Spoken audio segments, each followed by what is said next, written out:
501c3. Most of those go into the public sector. They don't have restrictions, and they're usually after 15 years or 30 years or 55 years. After some point, then the developer, the restriction falls off and the ownership entity owns it. And then they can enter the public sector. But if the ownership entity says no, and their future boards after they all die say no, then they can keep them forever. There's no reason, but you have to put that in your upfront. So I want to throw two more things on the table, and then I'll pass this away.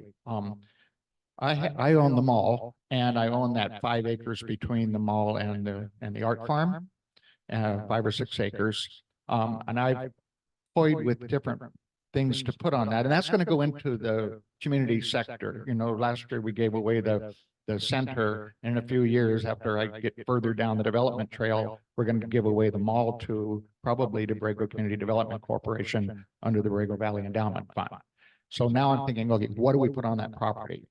Dan and I are in the same boat. I've developed something in the center of that could be residential, with the idea of putting a few commercial on the street so that the town connects commercially between down where Abna is to up where the mall is.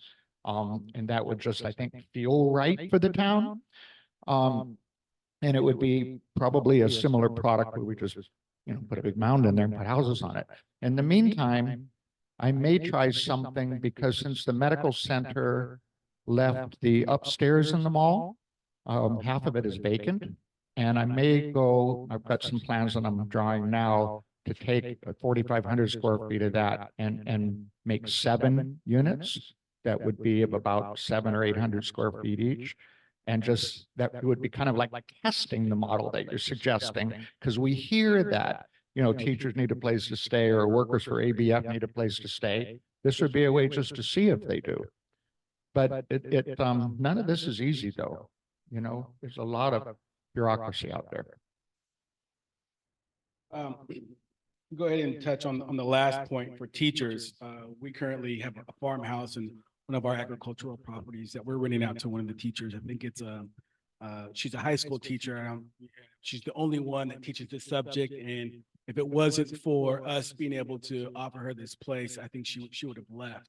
And so anecdotally, our experience is teachers do need a place. And I think that probably meets a lot of the muster that you guys are, anecdotally what everyone else is seeing. To add on to a couple of your points, and I think you hit a lot of the great points pretty well, just to add a little bit of a fine tunage on it, because I did some research before I came here. Well, this is what I'm doing. So affordable homes, financing, developing, this is exactly what I'm here in Borrego to do. And similar, you know, my background's in real estate development and construction. I have a master's in real estate from USD, and then also to an MBA. I have a general contractor's license. And so this is kind of what I do. I've been doing for the last 12, 15 years. The AMI right now in San Diego County is about $116,000. And that's basically what they look at from the 30% AMI or the 50% AMI. That's all based upon family. AMI is area medium income. And that's, and what that is, what your affordability is based upon kind of the family size. So a family of 8 has a different income threshold than a family of 1, which qualifies them for a home, either for sale, for rent at a certain price or at a certain rent. And that's kind of what we've been nibbling around, is whether these products are going to be for rent products or whether they're going to be for sale products. We're doing a mix of both. Our primary focus is for sale. We want people to be in Borrego, to live in Borrego, to set roots in Borrego, and also to gain home ownership equity. I myself am born and raised in San Diego. My mom, and my sister, the 3 of us, I grew up in a program similar to what we're trying to put together through the city of El Cajon. My mom has passed 2019. That home has been left to us. That has been a great opportunity for us and me and my sister to create family wealth. That's the type of idea, the ideals that we want to set forth to the community here and a lot of the service workers that we sell homes to, and that's kind of what we set out to do. So it's something to think about. It's a lot harder of a process to fund. It's a lot harder of a process from a due diligence standpoint, but it's an idea. And Borrego needs both rentals and for sale.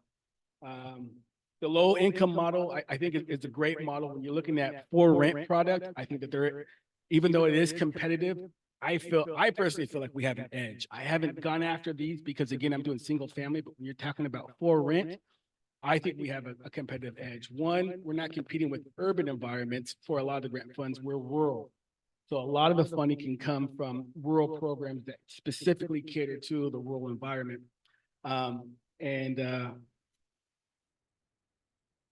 With that said, there's a lot of grant funding and so forth for that. In addition to that, we're a disadvantaged community, which also too, I think puts us up a run. A lot of that, there's a lot of navigation that has to go through that, through the rigmarole. It's still competitive. There's still limited funds, but being able to partner with someone who kind of can navigate that process, I think is very important. Whether you want to look at this as a church process or a church parcel development or not affiliated with the church. I will tell you, if you affiliate with the church, that was the bill that's been passed is SB4. And if you guys have heard about that, SB4 is a great opportunity to add, I think, additional income to some of the church offerings and so forth. That has to be 100% affordable, and that ranges from low income to moderate. Just to give you an idea of what that would be. So on the moderate scale, if I look here. Well, 100% of the project has to be affordable. Confirmed, right? So a low income for a family of four would be anywhere from 60 to 80%, and you're looking at 82,000 to 110,000. Moderate income for a family of four ranges from 90% to 120%, and that income level is at 113,000 to 140,000. So those are the thresholds which would allow them to qualify. And then the rent schedule is also. I have a question. So I've heard about other churches doing this too, where they lease pretty much they're leasing the land to a developer to build. Then the developer will hold a lease on that land, but get a percentage to the church until the lease is up, and then the development gets reverted back to the church. That's like a real basic understanding that I had from. But from what you're saying, are there other models where it's not just rental property, but where you sell the property to them? And is it like the church would be like an HOA kind of situation? Absolutely. So I also sit on the board of Habitat for Humanity in San Diego, which is a Christian organization that builds for sale products for affordable homes. And they're probably one of the only affordable developers that does for sale. And there's different ways to figure that out on how to do that. I will tell you, the affordable property management process is administratively taxing. There's a lot of reporting and so forth. But honestly, I do feel that creating something here in Borrego would be an opportunity for jobs, would be an opportunity to keep the business here as opposed to sourcing it from outside of Borrego. So any way that we can find people to help us and kind of create that program, it's something that we're going to have to create at Rams Hill. But anything that we can do to kind of create it internally, if the church wants to do that, I think that's a great opportunity, again, to create more jobs and employment and stability here in Borrego. So there is models that allow you to do that.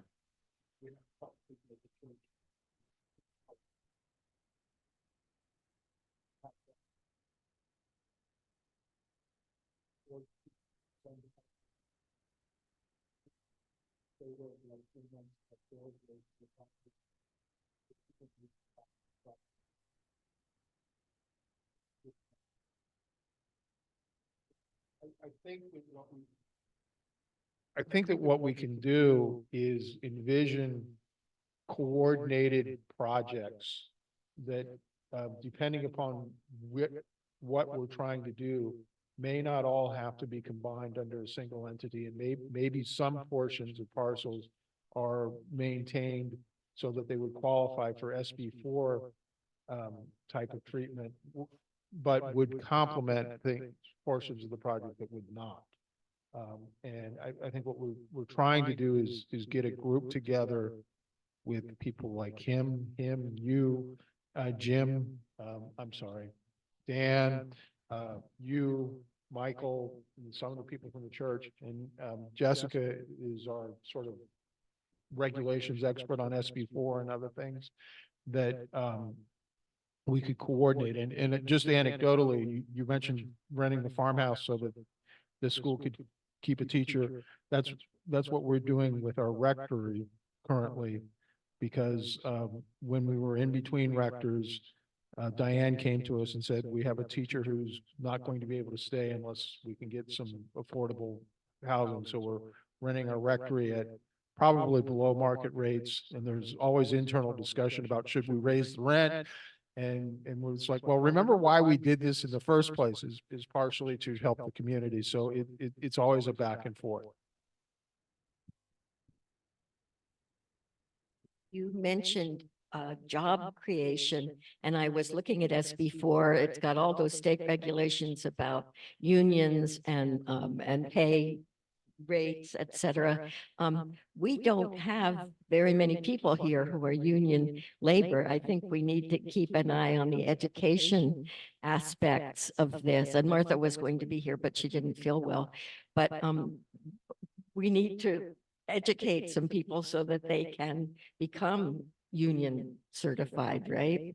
Yeah, I've been working on a model like that, to develop, thinking about it for years, but it's sort of the way, like I grew up in Lemon Grove, you know, San Diego. My dad got his license after being in the Navy and, you know, working at North Island, and he decided to be a builder. So we started building slabs and patios and room additions. And I grew up with guys working. And pretty soon, you know how to do that. You go to college, you come back, and well, it's sort of fun to do that. So I'll continue being a builder. We should incorporate that into our youth, and we don't have that. They don't have the historical model. They don't have the role models to do it. Men and women. Women can work in the trades too. You know, electrician, what does it take? You know, tile setters. It's not massive muscle, and everything's done with tools now. So we could develop teams, and some of those people will leave because they don't like it. Some of the people will move on and become contractors, which we want. And they'll be your drywallers and your framers and your roofers, or they'll be a team and continue to build. So I would love to see a component of building where we build some things and keep going with the team and then add another team on, and we'll wind up with both skilled laborers, people who are earning decent sums of money, and we'll have the housing product that we need for our community. I think that's an excellent idea.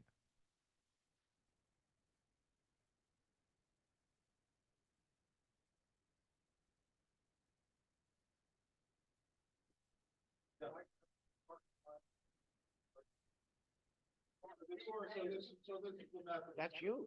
You were right there. And then, right down here with right. And what might be a possibility is some of the land, I think this is not the church land. That's the mountain. That's the mountain where you had your hand. Oh, okay, yeah. Right, that's- Methodist Church line is just below the JVC. Downhill. My scale. But some of this land behind the Methodist church or behind our church, maybe not actually contiguous, but it's adjacent to it, and could be developed as a parcel complementary to the project that he's talking about. And then basically over here across the street at the mall, you're talking about putting in something else, possibly behind there, and we could be coming up with some sort of a plan for this whole sort of area of Borrega. Which I would love to see the community work on. I've been, you know, that's been on my mind for years. Like, where do we want the people? Where do we want apartments? What do we want single family? What do we want? We as a community, what do we want our town to become? Because it's a clean slate right now, and we can influence that. In fact, we could buy it and do it. So I love these ideas. This is exciting. You haven't mentioned studio apartments, probably thinking, oh, we need to work with families, but the amount of land that you have left might actually work for studio apartments. And the reason I think that is because look at the number of apartments that they're renting up at the former, where the college is, where the university is. Yeah. Steel Burnand is, you know, they can offer any person coming down here an opportunity to stay for $25 a night in their studios, and they're sharing bathrooms and sharing a kitchen. But people jump on that because that's exactly right for their situation coming into this community for the first time, maybe staying longer, maybe not. So, I mean, you don't have a lot of room, but you could still offer amazing amount of opportunity for us to get the kind of people in this community that we want to see come. And imagine if your only other choice would be to go to Stanlands. That, I mean, that's your competition. So, and that's $100 a night or 75 or 80.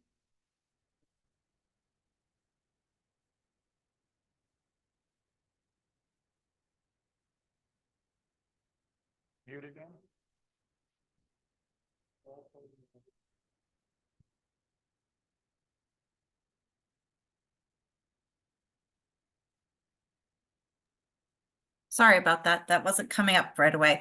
I was just going to say, one of the things I think a few of you have spoken about are, really getting a handle on some of the demographics and what the trends and the needs are, because there's the anecdotal piece that you're all experiencing, but there's also like that longer term forecasting. So it might be helpful to take a look at some of the data that is available if you haven't already, in terms of like where the growth is going to be and what the needs are going to be longer term.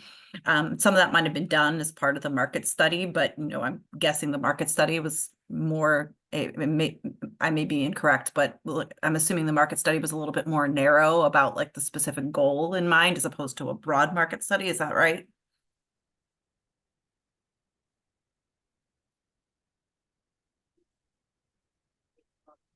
Oh, I can't hear you. I'm so sorry. I understand it correctly. The market study was done based on census data and also income data from this area. I guess what I was asking was, thinking about like, was it done from the point of view we're trying to build senior housing and does it support senior housing, or was it a broader market study of like, what are the broader trends in the community? I'm just curious. I'd be happy to share it's called the Gill Group, did the market study. I'll be happy to share that with anyone who asks. So it's quite detailed. There is a summary page that you can get through pretty easily. So we'll figure out how to best way to get that out to people if they want to read that. Great, Borrego thank you. Springs, if you're not real familiar with Borrego Springs, we don't grow very much at all. No, we don't add 100 people a year. So what we're really doing is we're trying to create a better environment. We're trying to get people who are living in literally in trailers over at Ocotillo Wells into places that have like bathrooms and kitchens. And we want to get the workforce to be closer to where the work is so they don't commute for 20 miles through the desert, and their children can go to school without having to sit at home because there's no internet and there's nothing to do. We're trying to create a community. And the population probably will not change very much. Hopefully it'll change a little bit because we can not have those people driving down the road who are the tradespeople, but we'll have tradespeople who actually live here, and they'll send their kids to school and maybe turn it into a more normal growth pattern, but it's never going to be big. Right. I wasn't thinking in terms of, just to clarify, I wasn't necessarily thinking in terms of size, like were you going to become a major metropolitan area, but I was thinking more about like the aging of, is the population trend going to be continuing to age, or, are there more younger people that are coming there because maybe they're moving from other places because they, that are more close to a central area because they can't afford it. Like there are all those demographics that I was trying to think about. And I know enough about the area without knowing the details that all of you do. Yeah, I think one of the other problems is that, no, we're not going to get big, and our population growth may be 50 or 100 people a year, but we actually have a housing shrinkage as people are buying properties to basically be here during the season. And a lot of those properties are either not available or priced out of range. And what we hopefully can do is find a way to try and provide and support for the people who are here year round. We have a realtor here, Mary Watkin. One of the things we've heard is that a lot of homes are being bought and turned into Airbnbs, VRBOs, and not open to longer term rentals, which has been a historic pattern here. People would come for a chunk of the winter season, so for 2 months, 3 months or more. But what we understand is that those kinds of rentals are disappearing. That is correct. And it puts the people here at a disadvantage because they can't get rentals they can afford. That's the most common thing that I'm asked for as a rental that's under 1,000. And they come and they go immediately because there aren't any. They've been turned, all these rentals have been turned into the Airbnb commercial. It's a commercial endeavor in a residential neighborhood. And they're, it's not acceptable. I have one behind my house and it's offensive because they leave the lights on all night. They're not dark sky friendly and they make noise and they pollute and, they have fires in the fire pit, it goes in my window. Nobody cares about that. And there's too many rentals this year. My regular short-term rentals that I have, I didn't fill them because people actually canceled because they were ill. And so I didn't get them filled and there's a glut of these Airbnbs on the market and they're not getting rentals either. So because there's too many. And we need those houses that were turned into Airbnbs as rentals, as year-round rentals. So the people who work here will have a decent place to live. I have one lady that's got a rat infested house that nothing works in and I can't find her anything that she can afford. And it's just sad for me. Right in my neighborhood in the last, probably two to 3 years, 3 houses right nearby me have all been bought and have become Airbnbs.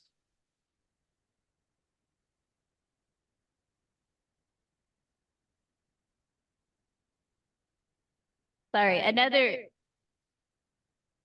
trend I have been hearing is young families aren't really coming back. So, you have your college age students that go away and they don't come back. But then, yeah, I've also heard as far as a trend, working families, the ones that are here don't have the housing, the little housing there isn't being taken care of, to code.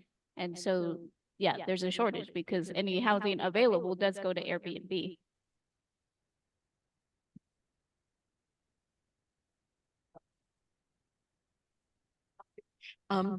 And many of you have heard Martha Deichler probably talk about the loss of students and their state funding with people who cannot find housing here and move over to the Salton Sea. Some still send their kids back here because our school district does send a bus over to pick them up, but our ADA or whatever, our ADA has gone down steadily for the last several years. I wanted to ask Mary. Hi, Mary.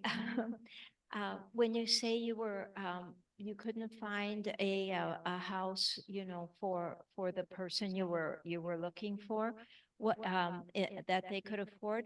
What is the price range for the rent of the service workers that you're working with and trying to find homes for?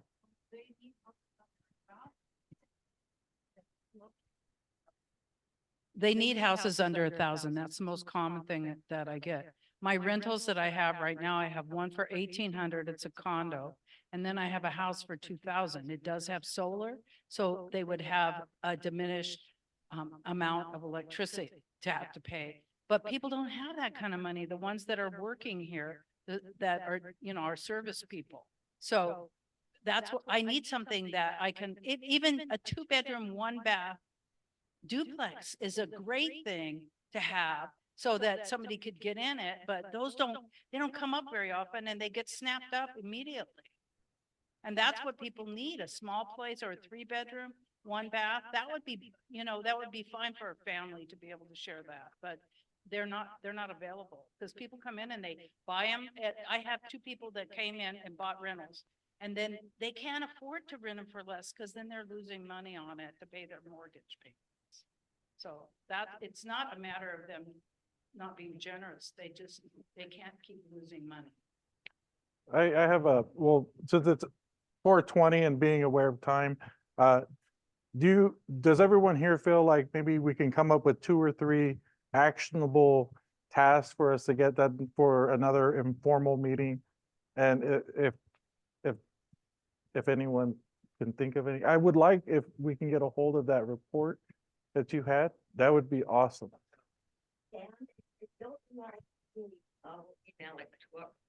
I'll email it to our big group. Right now. Just so we're on the same page, right now, are we talking 2 different projects then is what I'm hearing? One is Dan's project. Yeah, well, and then one with the church over here, United. Oh, and then, yeah. Yeah. Maybe consolidated, or maybe merely. They could end up consolidated, they could end up just coordinated. Coordinated is probably the more likely. But, I think it's good that we talk to each other so that we are at least coordinated. And one action step that I would suggest is that we ask Dan to share his PowerPoint with us also, and that we each, from each group, try to put together, well, this is what land might potentially be available and what are options with it, and then considerations. So like you're talking about your land that you have that might be available. I've got an idea from your description of where it is, but I don't really have the same full idea that I do about it. No, I understand. Dan's land has already been set up to a certain extent, at least by an architect. Is it possible, or is it running too far for the churches to look at the physical property they have and understand from an architectural view what their limitations are from what you've heard today? How high you're going to have to be, how much setback you may have to have, and try to maybe get a handle on that before you even propose what's sitting on that land.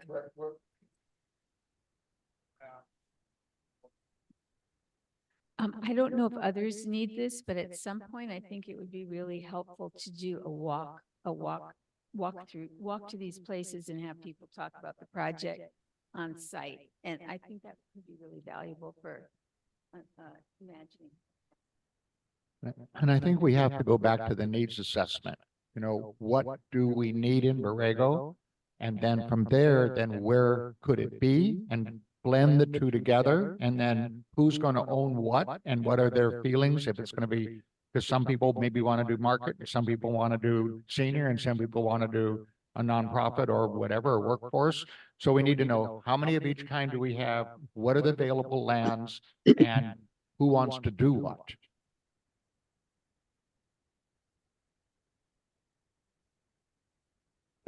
The Stewardship Council has been doing some surveys, I've heard, but I don't know, could be talking out of term here, right? Because where would we go next for that step that you're talking about?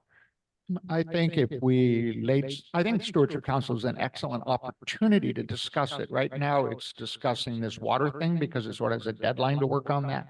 But its job is to be a discussion group. And all the different people come, the representatives comes, and other public can come and discuss items. But it'd be nice to know prior to going to the big group, what, if this group could come up with some of those kinds of questions, it would like kick it off. Yeah, I agree with I don't know if I call it the needs assessment, maybe that's it, but it's this planning element that you mentioned, Jim, about what is it that we want to see in the downtown, coupled with these needs that we're hearing from Mary and others. So to have I guess, the vision and then those of us who are, anyone who wants to participate, but there's people who here who know this community from different points of view. And, you know, just getting that information together.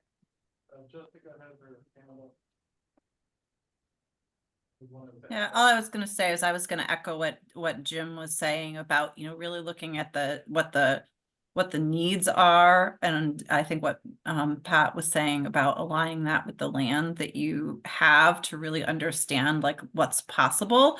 I would say the one part that I haven't heard yet that would be like a good piece of your needs assessment would also be to kind of like ground truth some of like what you're seeing from the point of view of demographics and organizations with the actual folks who, you know, if you're thinking we're going to provide senior housing, you know, thinking about like, you know, having a conversation with the people you envision, you know, with some focus group of the people that you envision living there. It might be help, you know, same thing with any other group, just to make sure that, you know, whatever is being planned is actually going to meet the need in the long run.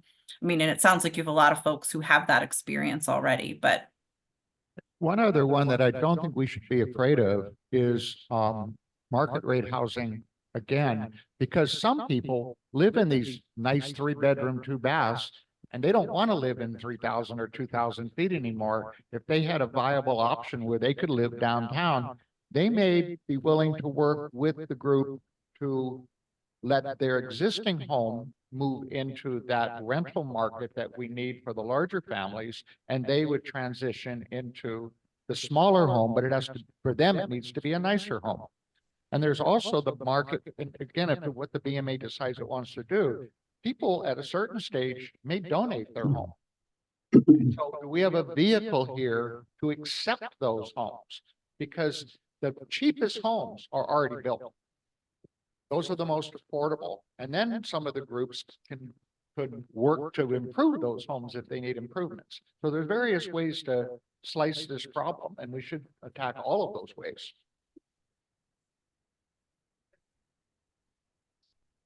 Donations of the homes could be a big benefit that churches, maybe more so than some of the ideas that we've talked about today. I don't know, but I have a sense that I think that something that we really haven't talked too much about is healthcare. And I had a meeting this afternoon. A lady came by my office, said, we're 80 years old and we can't live here anymore because we can't afford the health care. Michael and I know as a rector, when I do a hospital visit, it's 100 miles in each direction. There's nothing close.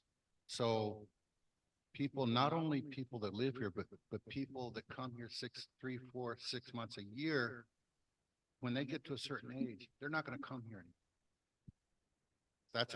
That's a concern. And another thing I think, because I know that in past time, places like senior services has wanted to move into this area. They said, no, we just can't do it. I mean, they qualify because they're under the radar, you know, for income, but there's no health care. The BMA just has a person right now doing research on just the existing in-home healthcare people, the licensed ones, the ones who can do licensed hospice work, and the groups in Brawley and in Ramona and in Palm Springs area, who in fact truthfully are willing to come here to serve people who are coming home from a hospital and need certain kinds of care in order to get, maybe they have really specialized care in their home. It can be done, but it has to be done by a certain kinds of person. So we're now working on that on our own to make a list, and we'll probably just basically, it's really ad hoc. It's you broke your leg and you need someone to clean your house for the next 2 weeks and check on you and maybe drive you and things like that. And we hope to have a list, and that's something BMA undertook about a month ago. And we're just going to have a public list. One, I would like to ask to see if anyone online had any, Bruce or Tom and Stephanie. Yeah. Ready to unmute you. Can you hear me? Okay, yeah, just to tag on to the comment about healthcare, I think any needs assessment should take into account one, the capabilities of our existing clinic, especially for a Medi-Cal or Mini-Med residents, and what the growth of the clinic potential is to serve that population. And then as well for senior housing, just, tagging on to the comment, I think demand for senior housing will be heavily influenced by or growth in demand, I should say, or change in demand for senior housing will be heavily influenced by the availability of medical care here, both as, affecting people's willingness to move here and affecting their decision to leave when they get into compromised health situations. I had a question for Jessica. We know that our census data and American Community Survey data are just wildly off. Martha Deichler, who works very widely with the Hispanic community here and the rest of the community, has often said, and I've heard it directly said, that a lot of our folks are undocumented and they don't trust, and they just didn't answer the census. And the ACS, the American Community Survey, to me, the big flashing warning sign, it says, the latest one says that 0% of our population speaks a language other than English at home. And our schools are like 95% Spanish speaking kids. So my question is, some of the big national organizations must have figured out how to work around that bad data, like come up with some algorithms to. Are you aware? I mean, if we're stuck relying on census data, our median household income, the latest one was what, 120,000 or something? Yeah. Yeah.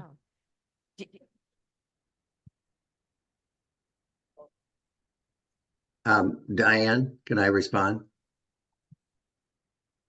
Go ahead, Bruce, and then I will. Oh, I'm sorry. I didn't realize, Jessica, you were. I'll just be real quick to respond to Diane. One thing the census does that does help is they have a really good count of the number of homes and facilities.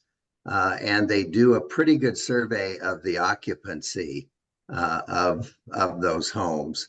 The estimates based on number of households and occupancy and number of occupants is a kind of a check on the self-reported census data.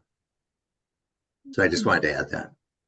Yeah, and that's why I was saying there's an element of talking to some of the groups directly who you think are underrepresented in the census, so that can be, talking to the school system, and they should have data on, some of you may know this, they should have data on the, from McKinney-Vento, which requires them to, to count young people who are housing insecure. So like that's another way to get at like, okay, how many families are experiencing housing insecurity, plus anecdotal data from the schools about the types of requests that they're getting, any organization that's working, directly on like, some of these emergency healthcare services, and then, trying to. So basically you're looking at the data and asking the people who know, who might not be represented in the data, like what's missing, what don't we understand, what don't we know, to help solve, to help answer some of those questions. And just to be sure, Jessica, and some others, we do have a weekly food bank here where there's a lot of personal interaction, and that's the lower income, of course. I was just going to say that we have actually several sources for what I would call ethnographic, so not systematic, quantitative, but contact with people from the community. There are 7 food banks here in the town each month. The weekly ones at the Resource Center and then the ones at the churches. But then the Resource Center also now has Spanish for Anglos and English for Latino people. So there's a lot of contact that goes on there. And a few years ago, they used an anecdotal method among the clergy. Actually, it was the BMA founders to estimate food insecurity here, because that also is an important thing. We're almost out of, we are out of time. So we have all the email addresses. So perhaps what we can do is somewhere approximately down the road, say, would we like to do a walking tour? It sounded like that was the one thing that we haven't done. We've seen Dan's excellent visuals here. Maybe that's the next thing for us to do. Yeah, before it gets hot. Yep, yep. So we know where we're gonna walk to. Well, thank you all for coming. And maybe what we need to do is make everybody's email addresses available to everybody else.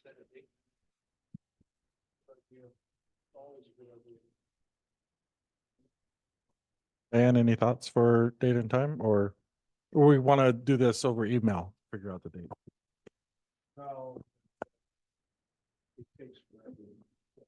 A month, 2 weeks, or 1 week? How about in the 3 weeks to a month? If we could do that. There's a lot going on in this little town. So- That's why I shudder to think about, a week or 2 weeks. Yeah.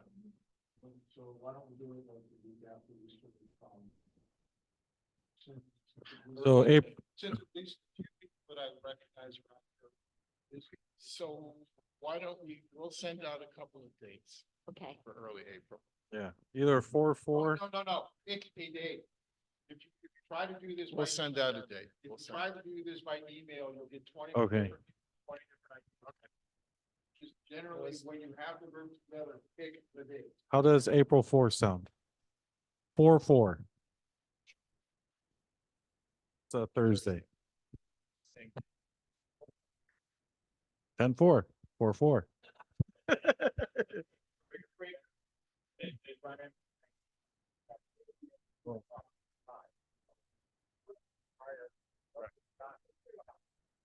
Okay, so have it- maybe 2 o'clock instead of, or, Yeah. huh? Huh? 2 o'clock on the 4th. Okay, Thank you all. Thanks so much. This has really been terrific. and I will send Diane the Zoom link for on April 4th at 2 o'clock. Okay.